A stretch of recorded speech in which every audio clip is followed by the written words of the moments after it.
Sumaoro Kante, le roi sorcier et le balafon interdit. Pendant que Sundiata Keita poursuivait son exil et se préparait à son destin, un nouveau pouvoir tyrannique s'imposait aux Mandingues.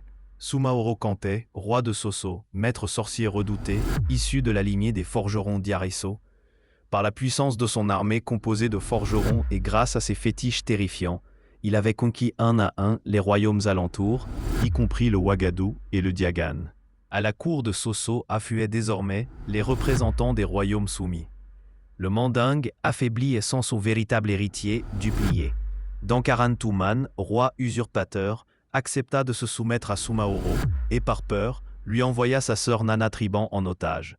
Mais le roi de Sosso exigea aussi un tribut plus précieux, le griot Balafaseke, qui ne fut pas autorisé à retourner au Mandingue.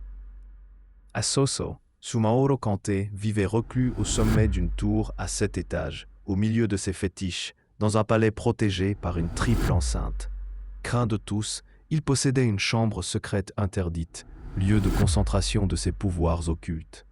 Un jour, profitant de l'absence du roi, Balafaseke, curieux et aussi versé dans les mystères, parvint à y pénétrer.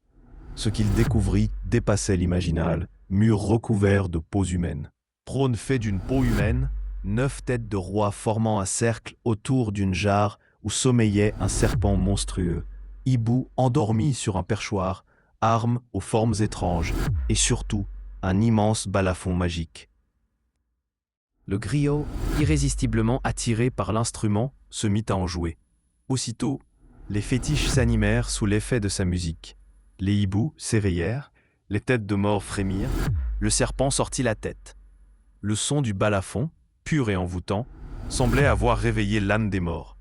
Mais cet instrument n'était pas un balafon ordinaire, c'était celui de Sumaoro, réservé à ses propres louanges après ses victoires. En y tichant, Bala avait déclenché une alarme mystique et Sumaoro, où qu'il se trouvât, en fut aussitôt alerté. Fou de rage, le roi rentra précipitamment au palais. Armé, il monta à toute vitesse au 7e étage. Il fit irruption dans la chambre et hurla. « Qui est là ? C'est toi ? Balafaseke !» Les yeux rouges de colère, le souffle court, prêt à frapper, Sumaoro s'apprêtait à punir l'audacieux. Mais Balafaseke, avec un sang-froid digne d'un grand griot, improvisa une chanson de louange à l'honneur du roi sorcier. Le voilà, Sumaoro Kante. Je te salue, toi qui t'assieds sur la peau des rois. Je te salue, Simbon à la flèche mortelle.